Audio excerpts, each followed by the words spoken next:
시편 73편 25절에서 28절까지의 말씀.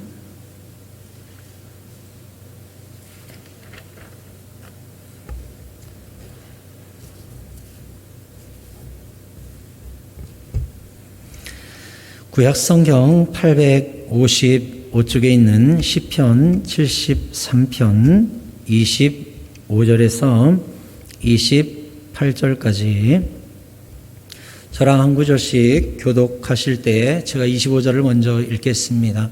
하늘에서는 주 외에 누가 내게 있으리요 땅에서는 주밖에 내가 사모하리 없나이다. 내 육체와 마음은 쇠약하나 하나님은 내 마음의 반석이시요 영원한 분깃이시라. 무릇 주를 멀리하는 자는 망하리니 음녀같이 주를 떠난 자를 주께서 다 멸하셨나이다. 하나님께 가까이함이 내게 복이라. 내가 주 여호와를 나의 피난처로 삼아 주의 모든 행적을 전파하리이다. 아멘. 코로나로 인하여 수선하고 걱정이 많은 이 시대에 주님의 평안과 건강이 여러분과 함께 하시기를 축복합니다. 축복합니다. 오늘은 주님께 가까이 나아가라 라는 제목으로 말씀 전하도록 하겠습니다. 사람은 누구를 만나고 누구의 영향을 받느냐에 따라 그 운명이 결정됩니다. 시편 1편 1절에 보니까 우리가 잘 알듯이 시편은 150편까지 있지요. 150편이 있는데 전에도 제가 말씀드렸지만 시편 1편은 이 150편을 여는 열쇠라고 할 수 있습니다. 다시 말해 요약이요, 핵심이요, 앞으로 시편 150편이 어떻게 전개될지를 가르쳐주는 나침반이다, 이렇게 말씀드릴 수 있습니다. 이 나침반 시편 1편이 무엇이라고 이야기합니까? 1절에 보니까 복 있는 사람은, 그럼 우리는 알 수 있죠. 시편은 무슨 책입니까? 복 있는 사람이 누구인가, 그것을 알려주는 책입니다. 그러면 시편 1편 1절 첫 구절이 복 있는 사람이란 누구인지 어떻게 정하고 있습니까? 복 있는 사람은 악인들의 꾀를 따르지 아니하며 죄인들의 길에 서지 아니하며 오만한 자들의 자리에 앉지 않는다 했습니다. 여러분, 누가 복 받습니까? 만남의 복이 있는 사람, 사람을 가려서 만나는 사람, 나에게 부정적인 영향을 주는 사람을 차단하는 사람, 내게 죄짓도록 이끄는 악인들을 차단하는 사람, 이 사람이 복 받는 사람이라는 거예요. 사랑하는 성도 여러분, 여러분 모두 복 받으시기를 바랍니다. 복 받으시기를 바랍니다. 그러면 저는 여러분께 가르쳐 드립니다. 함께 악한 꾀를 내는 사람, 함께 악담하는 사람, 함께 비판하는 사람, 함께 원망하는 사람 차단하시기 바랍니다. 복 못 받아요. 성경에 써 있어요. 악인들의 꾀를 따르고 죄인들을 따라가고 오만한 자들 따라가는 것, 망하는 지름길이에요. 그러면 우리는 무엇을 가까이 해야 돼요? 2절에 오직 여호와의 율법을 즐거워하고 그의 율법을 주야로 묵상하는도다. 무엇을 가까이 해야 돼요? 주의 말씀을 가까이 하는 자가 복 받는다는 거예요. 그러면 날마다 성경 읽고 듣고 통독하고 적고 이런 사람이 복 받는다? 물론 맞죠. 그런 사람이 복 받아요. 그러면 여호와의 율법을 즐거워하고 묵상한다, 이건 무슨 뜻일까요? 우리는 요한복음 1장을 알고 있습니다. 태초에 말씀이 계시니라. 이 말씀이 하나님과 함께 계셨는데 그 말씀이 육신이 되어 우리 가운데 거하시니 독생자의 영광이더라 이야기하고 있죠. 그게 무슨 얘기예요? 말씀이 곧 누구다? 예수님이다 가르쳐주고 있어요. 우리가 말씀을 즐거워하고 말씀을 동행하고 말씀을 묵상하는 것, 이게 바로 무엇이냐? 예수님과 함께 동행하고 그의 음성을 듣고 그의 음성대로 순종하는 그 사람이 복 받는다는 거예요. 그럼 1절과 2절을 종합해 보면 뭐예요? 누가 복 받아요? 나에게 죄 짓는 일로 영향을 주는 사람, 악한 꾀를 내는 사람, 원만불평으로 끌고 가는 사람, 함께 거짓말하자고 하는 사람, 교만한 사람들, 이 사람들은 다 차단하고 여호와의 율법을 즐거워하는 예배의 사람, 기도의 사람, 긍정의 사람, 소망의 사람, 이 사람과 가까이 하면 복을 받는다는 거예요. 어떤 복을 받아요? 3절에 그는 시냇가에 심은 나무가 철을 따라 열매를 맺으며 그 잎사귀가 마르지 아니한 같으니 그가 하는 모든 일이 다 형통하리로다. 아멘.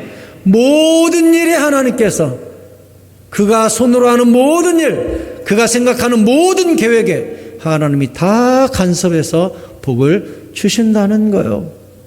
여러분, 예배의 사람 되시기 바랍니다. 주님과 가까이 하시기 바랍니다.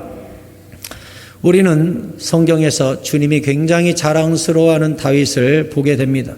다윗은 하나님께 내 종 다윗 너의 왕권은 내가 끊이지 않게 할 거야. 결국은 다윗을 통해 메시아 예수 그리스도가 태어나게 하기까지 그렇게나 다윗을 사랑하셨습니다.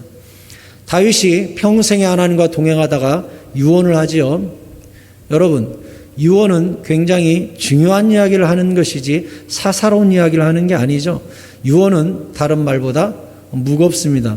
그래서 청개구리도 엄마를 시냇물에다가 묻어버리죠. 왜요? 유언이니까, 유언만큼은 어기면 안 된다라고 생각하니까. 다윗도 자기가 죽기 직전에 그 다음 왕 솔로몬을 부릅니다. 그리고 유언을 해요. 가장 중요한 이야기 하겠죠? 무슨 이야기 할까요? 역대상 28장 9절에 역대상 28장 9절 이제 유언을 합니다. 내 아들 솔로몬아, 나 이제 죽어. 잘 들어라. 너는 내 아버지의 하나님을 알고 온전한 마음과 기쁜 뜻으로 섬길지어다 했어요.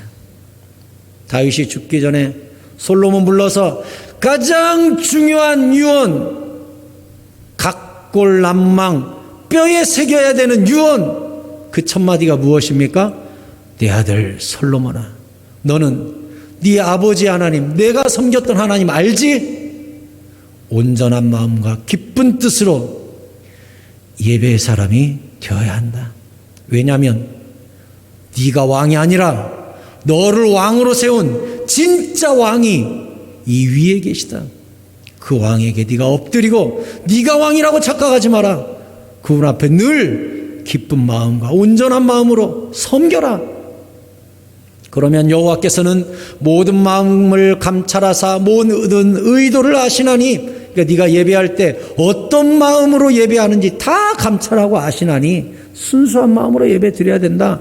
네가 만일 그를 찾으면, 예배하면, 가까이 가면 그를 만날 것이고, 만일 네가 예배드리지 않고 그를 멀리하고 버리면 그가 영원히 너를 버리실 거다. 이렇게 가르쳐 줬습니다.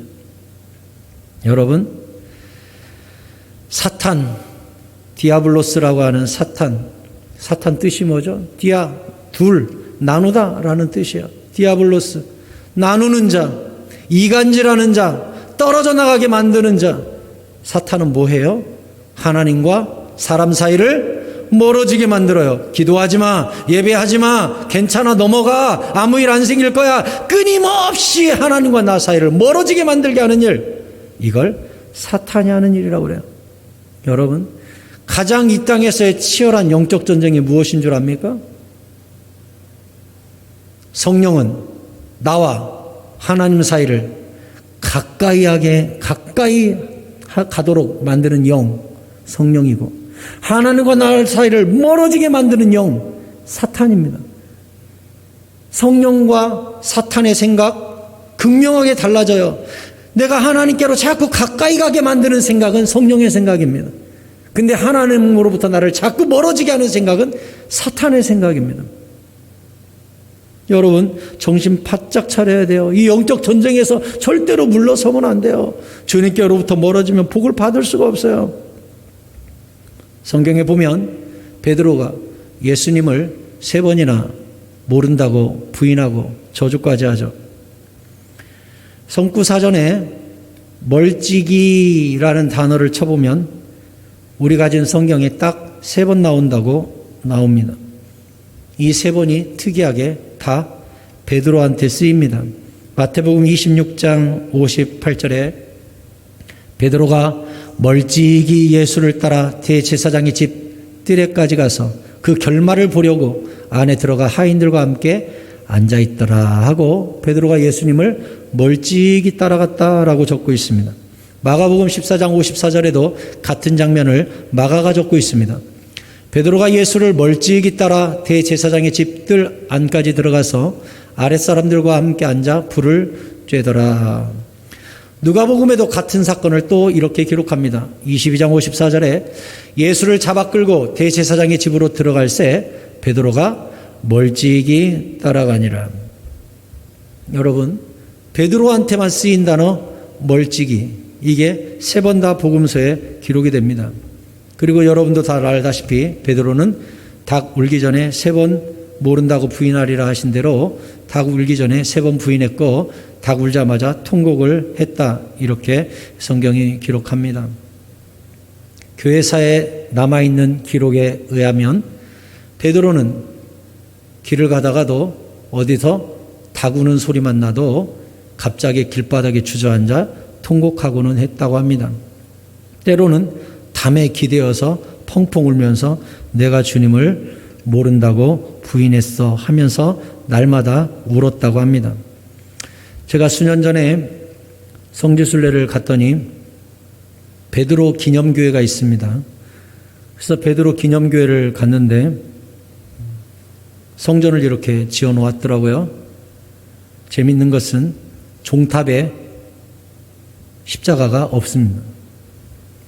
교회 건물이 있는데 종탑이 뾰족하게 있습니다. 거기에 십자가가 없습니다. 닭이 있습니다. 닭이. 거기다 닭을 달아놨습니다. 닭을. 베드로와 닭은 뗄래야 뗄 수가 없는, 그걸 볼 때마다 울었다고 하는 그 베드로를 기념하기 위해 거기다가 닭의 형상을 새겨가지고 붙여 놓았습니다. 얼마나 베드로가 트라우마가 남았으면 닭 우는 소리가 날 때마다 통곡할 정도로. 그러면 베드로가 왜 사탄의 표적이 되었고 왜 예수님을 모른다고 3번이나 부인했습니까? 아까 보았듯이 결정적인 단어가 있었죠? 멀찍이 따라갔기 때문입니다. 여러분, 동물의 왕국 보십시오. TV에서 자연 다큐멘터리 보십시오. 맹수가 누구를 노립니까? 무리에서 떨어져 나온 것, 무리에서 멀어진 것, 새끼, 병든 것, 다리 저는 것, 다 그런 것 잡아먹습니다. 여러분, 멀찍이 떨어질수록 사단의 표적이 된다는 사실을 잊어서는 안 돼요. 내가 은혜로부터 떨어질까봐, 떠내려갈까봐, 예배로부터 멀어질까봐, 기도 생활이 소홀해질까봐 늘 노심초사하고 주여 내 손을 붙잡아 주옵소서. 베드로를 붙잡고 물에서 끌어올려 주신 예수님의 손이 우리 새사랑 성도님들 가운데 임하시기를 축원합니다.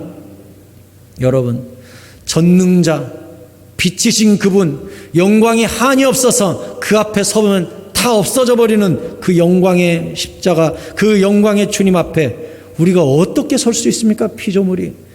그 창조주 앞에, 그 크신 분 앞에 먼지보다 못한 우리 존재가 어떻게 섭니까? 에베소서는 말씀합니다.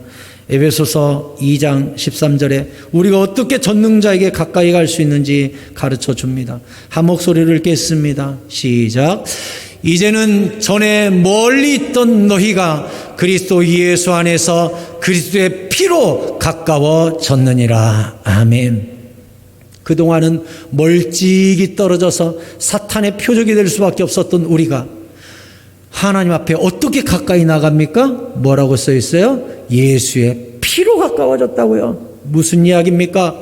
여러분, 십자가의 보혈로 내가 정결함을 얻어야, 의의 옷을 입어야 거룩하신 하나님 앞에 설 수 있음을 기억하시기 바랍니다. 예수의 피에 내 옷을 빨지 않은 사람은 하나님의 면전에 설 수가 없습니다. 예배의 사람은 반드시 십자가를 통과해야 합니다. 교회마다 왜 십자가를 붙여놨습니까? 십자가를 통과하지 않고서는 예배의 사람이 될 수 없다는 뜻입니다. 여러분, 예수님이 십자가 위에서 내 죄 대신에 모든 저주를 짊어지시고 죽었음을 인정하십니까? 믿으십니까? 그 사람만 예배할 수 있습니다. 하나님 앞에 가까이 나갈 수 있는 사람은, 십자가의 거룩함을 통과한 사람만 가까이 갈 수 있어요. 시편 34편 18절이 우리에게 이렇게 가르쳐 줍니다. 여호와는 마음이 상한 자를 가까이 하시고 중심으로 통회하는 자를 구원하시는도다 했습니다. 우리가 주님의 거룩하심 앞에 섰을 때에 바리새인처럼 주여 감사하나이다, 나는 금식도 하고 11조도 잘하고 기도도 잘합니다. 죄인들은 감히 하늘을 우러러보지도 못하고 고개를 숙이고 가슴을 두드리면서 주여 나는 죄인으로소이다 했을 때에 예수님 말씀하시기를 저 바리새인이 아니라 이 죄인이 의롭다 하심을 얻게 되었느니라 했죠. 여러분, 우리의 예배에 뭐가 있어야 돼요? 중심으로 통회하는 회개가, 십자가를 통과하는 믿음이 있어야 그 예배를 주님이 받으시는 거예요. 여러분, 십자가를 통과하셨습니까? 십자가 앞에서 회개하셨습니까? 십자가가 우리의 모든 죄를 씻어 주셨습니까? 아멘이죠. 시편 51편 17절에서도 말씀하십니다. 같이 읽을까요? 시작. 하나님께서 구하시는 제사는 상한 심령이라. 하나님이여 상하고 통회하는 마음을 주께서 멸시하지 아니하시리이다. 아멘. 때로는 예배하러 나와서 단 한마디 말도 못하고 눈물만 뚝뚝 흘리는 날 있잖아요. 주님께서 그 예배, 깨어진 심령의 예배, 젖은 눈의 예배, 꿇은 무릎의 예배, 그 예배를 연락하신다는 거예요. 십자가를 통과한 통회의 예배. 성경 속에 여호수아라는 인물이 몇 명 같은 이름으로 나옵니다. 우리가 너무나 잘 알고 있는 여호수아는 바로 모세의 후계자 여호수아입니다. 오늘 말씀드리려고 하는 여호수아는 그 여호수아가 아니라 이스라엘이 바벨론 포로기에 있다가 풀려나서 다시 예루살렘에 돌아와서 예루살렘에 성전을 세울 때에, 그 성전을 세울 때 총감독이요 대제사장이었던 여호수아 이야기를 여러분에게 하려고 합니다. 동일한 이름이지만 그 여호수아는 무너진 성전을 세웠던, 재건했던 대제사장 여호수아가 스가랴에 나옵니다. 스가랴 3장 3절에 보면 하나님께서 여호수아를 통해서 이 성전 재건의 위대한 사명을 맡기기 전에 무슨 일을 하셨는가? 성전의 일을 그에게 맡기기 전에 무슨 일을 하셨는가? 그것을 들여다볼 수가 있습니다. 잘 보십시오. 여호수아가 더러운 옷을 입고 천사 앞에 서 있는지라. 여러분, 대제사장이라고 해도요, 죄 지어요.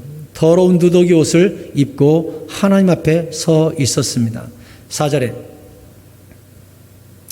여호와께서 자기 앞에 선 자들에게 명령하사 그 더러운 옷을 벗기라. 대제사장 여호수아가 입고 있는 더러운 옷을 벗겨라.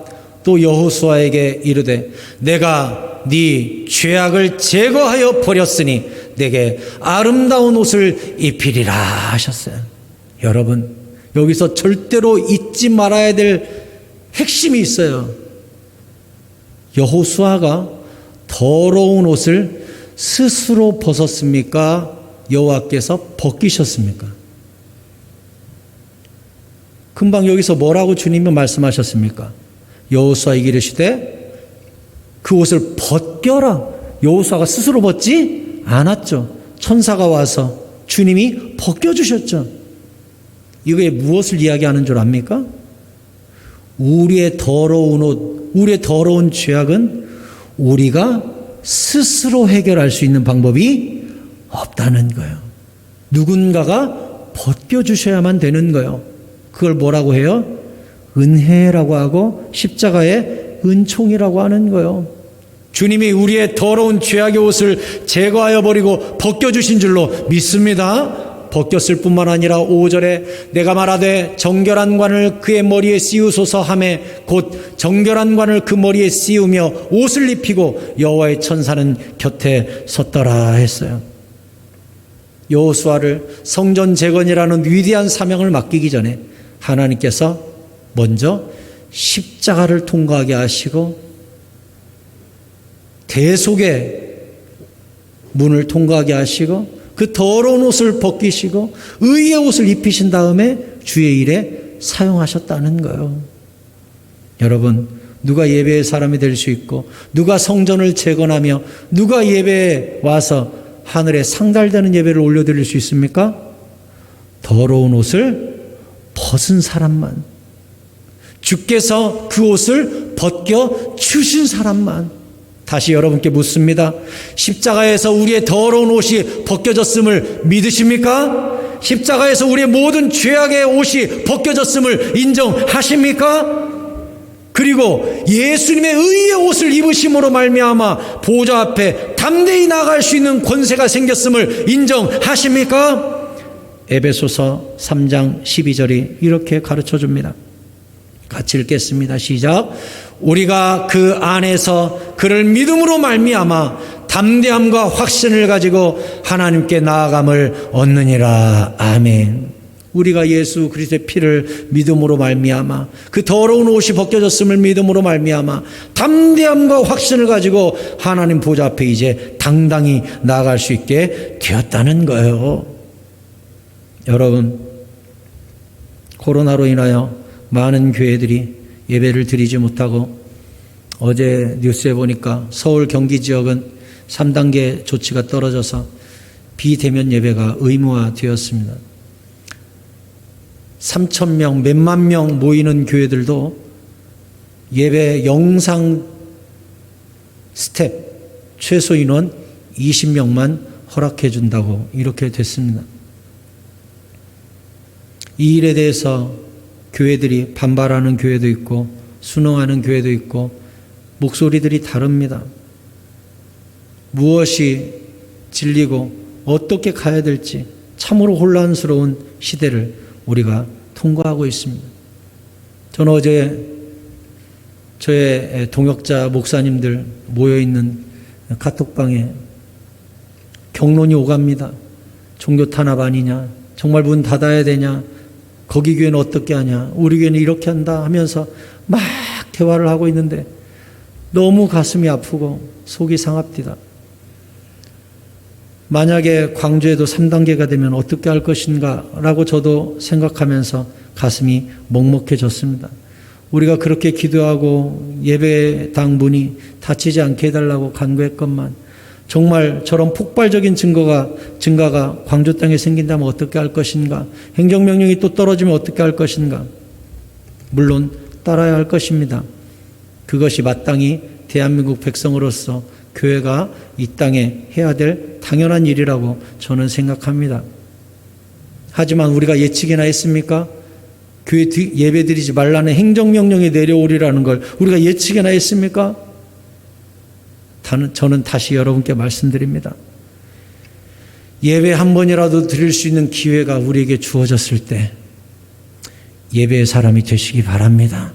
이럴 줄 알았더라면 내가 더 예배 잘 드릴 걸 하지 마시고 지금 이때에 이사야 55장 6절이 우리에게 말씀합니다.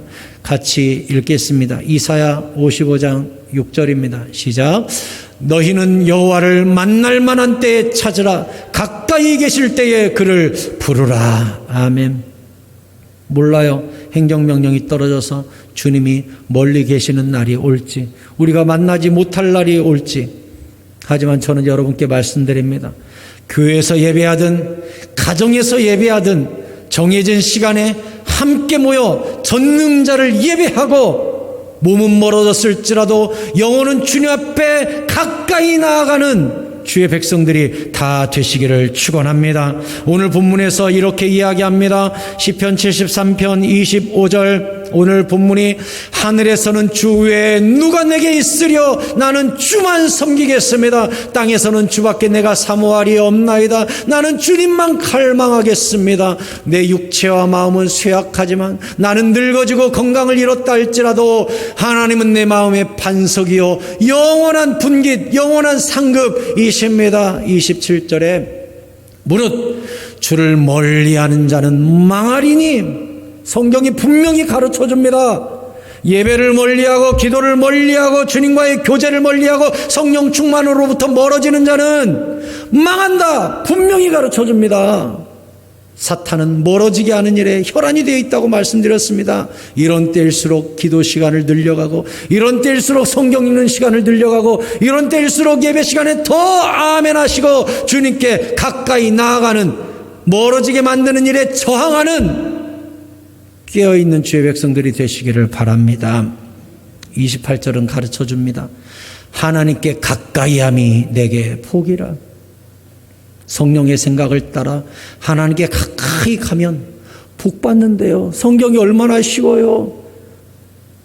저주받는 것, 하나님께로부터 멀어지는 것. 복 받는 것, 하나님께 가까이 가는 것. 얼마나 성경이 쉽게 가르쳐 주었어요.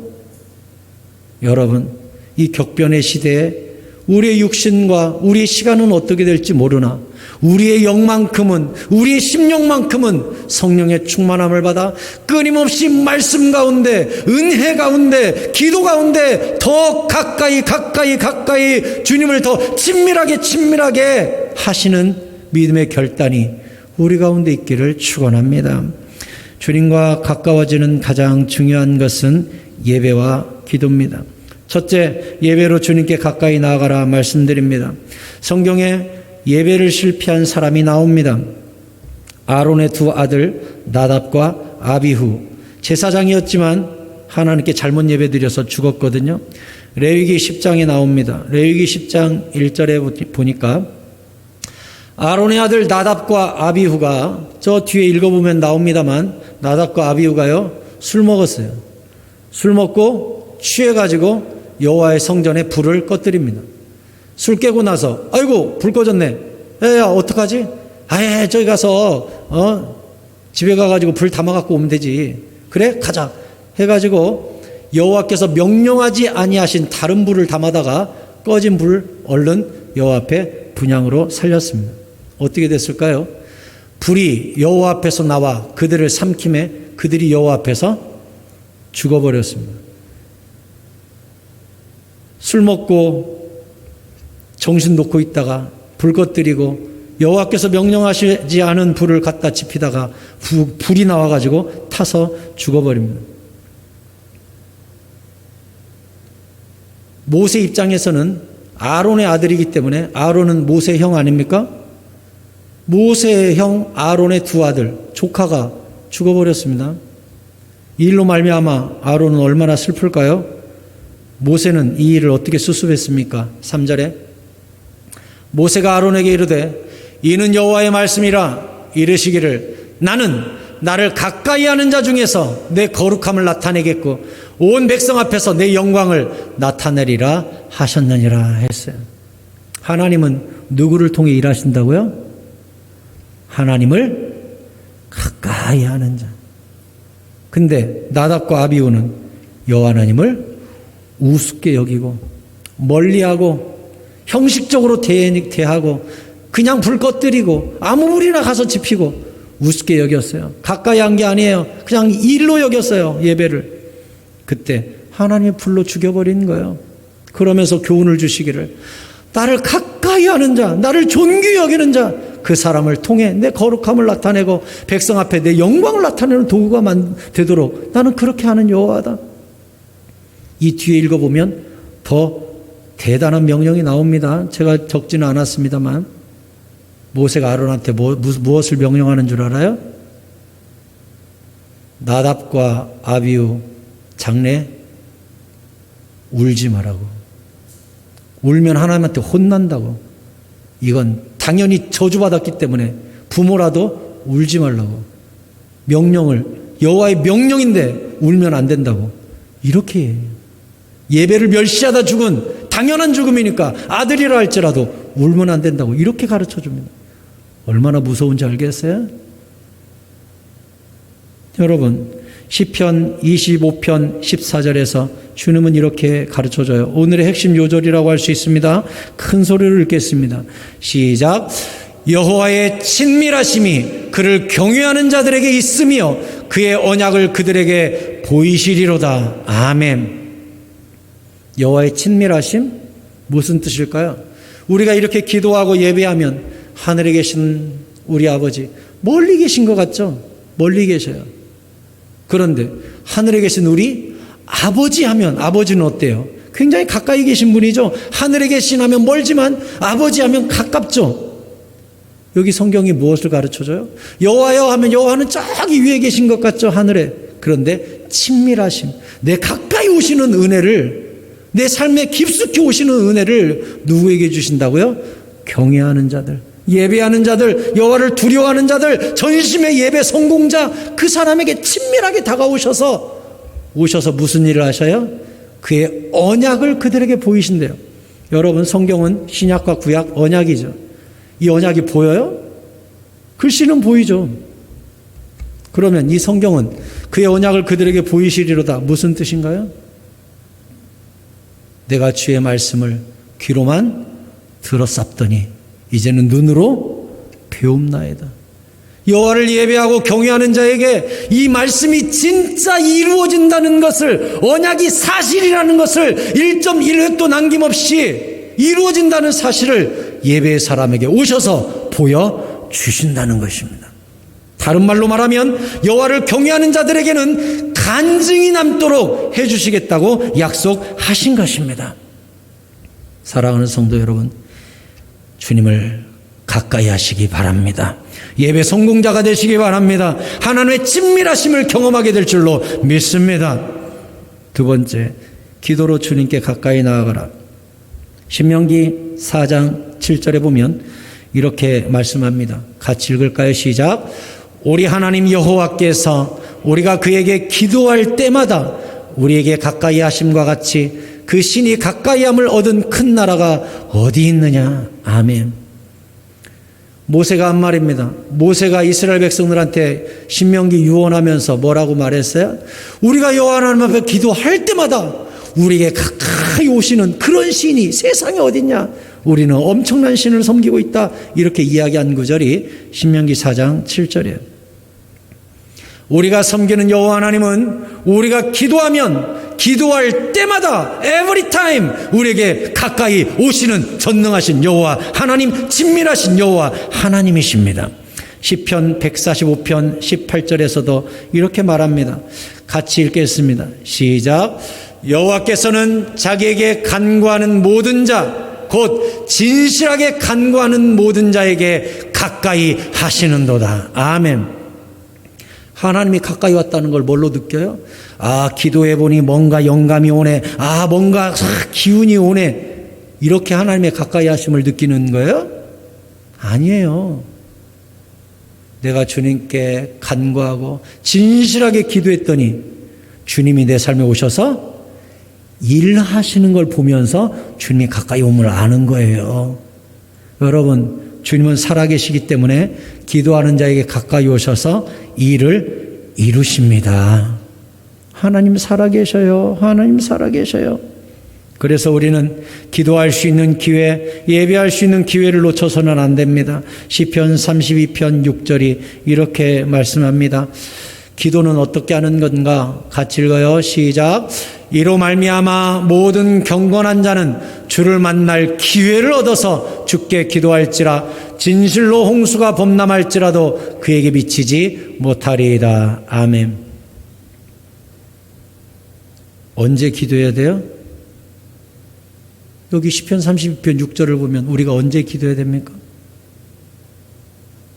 홍수가 올 때.